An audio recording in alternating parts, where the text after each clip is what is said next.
Hello viewers, my name is Shivabroto Sarkar and you are watching my channel English Learner. English Learner চ্যানেলে তোমাদের সকলকে স্বাগত জানিয়ে আজকের আলোচনা শুরু করছি। গতদিন আমরা আলোচনা করেছিলাম অ্যালফাবেট কাকে বলে।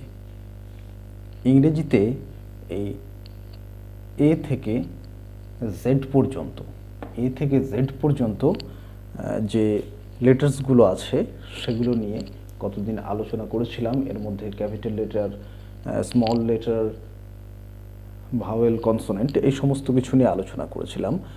আজকে আলোচনা করব যে এই এ বি সি ডি এই সমস্ত যে লেটার্সগুলো আছে এরা কোন ধ্বনিকে রিপ্রেজেন্ট করছে, অর্থাৎ এইগুলো দ্বারা আমরা কোন ধ্বনি উচ্চারণ করতে পারি। লেটার যাকে আমরা বাংলায় বলছি যে শ্রুতিগ্রাহ্য ধ্বনির দৃষ্টিগ্রাহ্য রূপ, অর্থাৎ যে সমস্ত ধ্বনিগুলো আমরা শুনতে পাই সেই ধ্বনিগুলোকে যখন আমরা লিখিত রূপে প্রকাশ করি সেগুলোই হচ্ছে লেটার্স। তা এই লেটার্সগুলো কোন ধ্বনি প্রকাশ করছে সেগুলো আজকে আমরা একটু দেখব। প্রথমে আমরা যেটা করব যে একটু একদম ছোটোবেলায় যেভাবে পড়তাম সেইভাবে পড়ে আমরা একবার একটু দেখে নেব যে এই এ থেকে জেড পর্যন্ত লেটার্সগুলো কোন কোন ধ্বনিকে রিপ্রেজেন্ট করছে।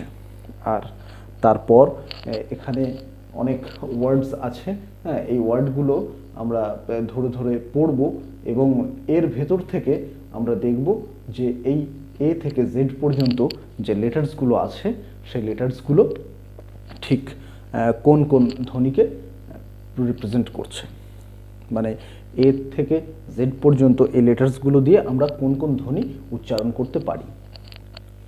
তাহলে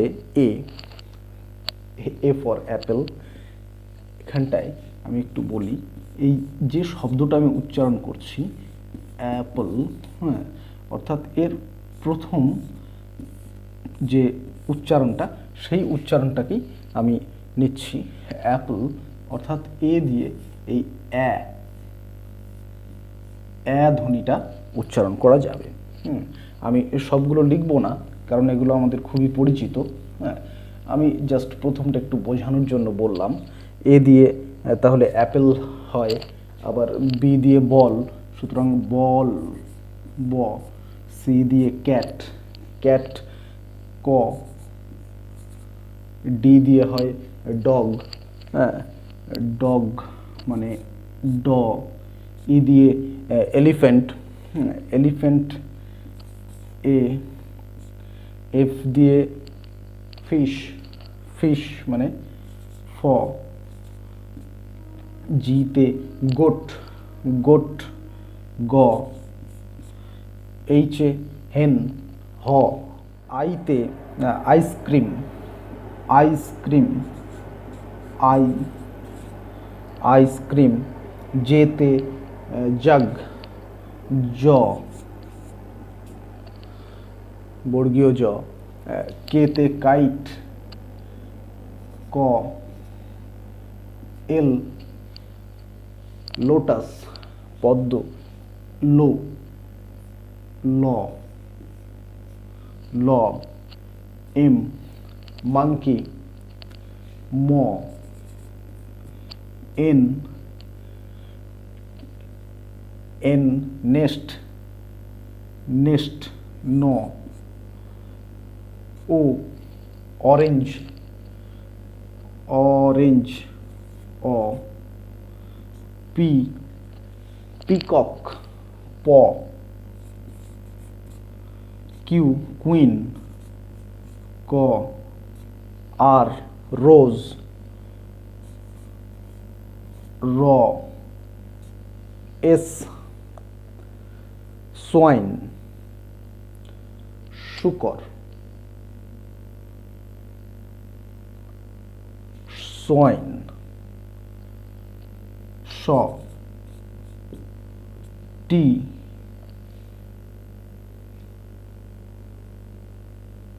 টয়,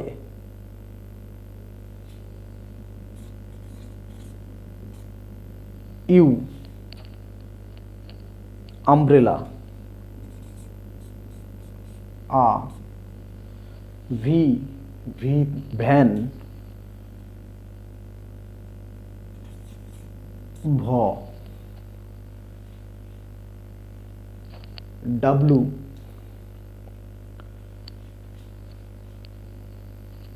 উড,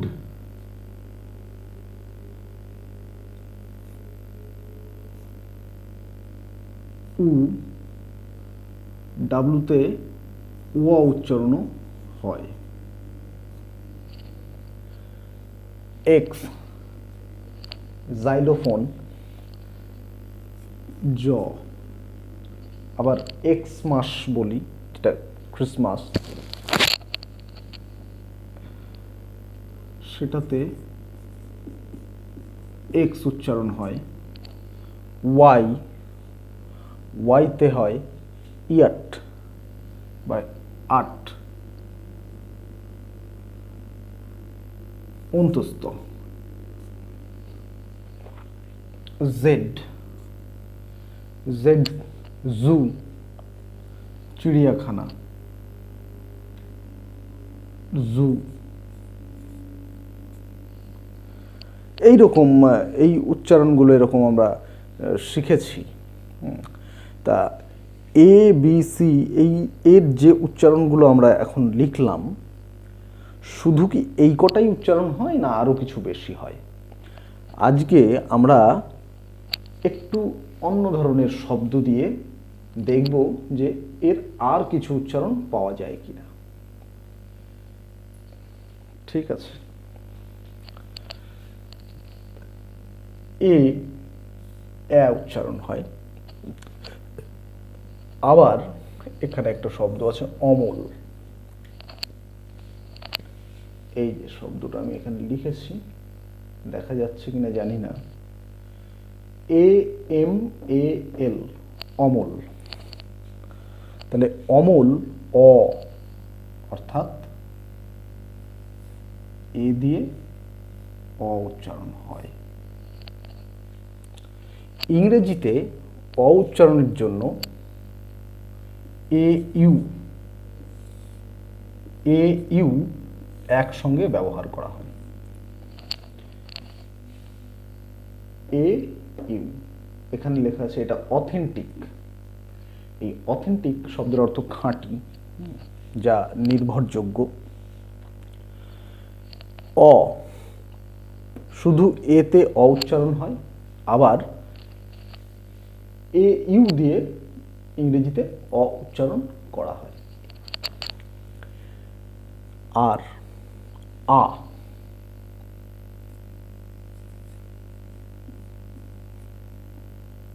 আ, এ দিয়ে আ উচ্চারণ করা হয়।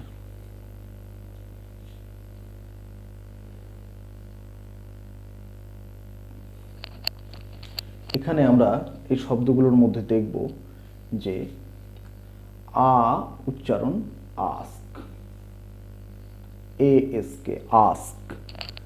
সুতরাং এ দিয়ে আ উচ্চারণ করা যায়। আচ্ছা, আরও এ দিয়ে উচ্চারণ করা যায় এই, এ হর্ষই, এই। অ্যাকচুয়ালি মানে ব্রিটিশ যে প্রোনাউন্সিয়েশন, ব্রিটিশ প্রোনাউন্সিয়েশনে আমরা ইন্ডিয়ান প্রোনাউন্সিয়েশনে যেমন বলি এ, ওরা কিন্তু এ বলে না, ওরা এই এরকমভাবে অনেকটা উচ্চারণ করে। তা আমাদের ইন্ডিয়ানদের একটু কষ্ট হয় ব্রিটিশ প্রোনাউন্সিয়েশন করতে। তা ইন্ডিয়ান প্রোনাউন্সিয়েশনের কথাই আমি বলবো যে এ কখনো কখনো এই উচ্চারণ আমরাও করি বিশেষ শব্দের ভেতরে। যেমন এখানে বেট, বেট একটা শব্দ আছে, BAT, এটাকে আমরা বেট এইভাবে উচ্চারণ, বেট, বেট, এইট, এই যে এই, সেই এই উচ্চারণটা এর মধ্যে কিন্তু হচ্ছে। অর্থাৎ এ দিয়ে শুধুমাত্র যে উচ্চারণ হবে তা নয়, এ দিয়ে আমরা উচ্চারণ করতে পারি, এ দিয়ে অ উচ্চারণ করতে পারি, আ উচ্চারণ করতে পারি, এই উচ্চারণ করতে পারি। আবার কখনো কখনো এ দিয়ে শুধুমাত্র এই উচ্চারণটাও কিন্তু হয়। কোথায় হয়? এখান থেকে আমরা দেখব একটা শব্দ, এই যে রেশিও, রেশিও, আর এ, রে উচ্চারণ যখন আমরা করছি রেশিও, রেশিও, অর্থাৎ এ কিন্তু উচ্চারিত হচ্ছে। তাহলে দেখলাম যে এ দিয়ে আমরা কি কি উচ্চারণ করতে পারছি। এ দিয়ে আমরা উচ্চারণ করতে পারছি এ, অ, আ, এই, এ। এ অ্যাপল, অ অমল, আ আস্ক, এই বেইট, বেইট শব্দের অর্থ দুর্বল হয়ে পড়া, ক্ষীণ হয়ে যাওয়া। আর এ রেশিও, রেডিও, এই সমস্ত শব্দের ক্ষেত্রে আমরা দেখি যে এ এ উচ্চারণ হয়। এবার বি, বি এর উচ্চারণ হয় ব, বিতে বই উচ্চারণ হয়। এবং বি এর সঙ্গে যদি এইচ যোগ করা যায় তাহলে ভ উচ্চারণ হয়। বি এর সঙ্গে এইচ যোগ করলে হয় ভ। এটা সাধারণত বাংলা ভাষায় যে সমস্ত নাম আছে সেগুলো লিখতে গেলে এই বি এইচটা ব্যবহার করা হয়। আর ইংরেজিতে যে ভ সাউন্ডটা হয় সেটা বেশিরভাগ ক্ষেত্রে কিন্তু ভিতেই হয়। সি, সিতে ক, সিতে কি শুধুই ক হয়? না, আরো কিছু হয়। দেখি এখান থেকে আর কিছু, এই যে অথেন্টিক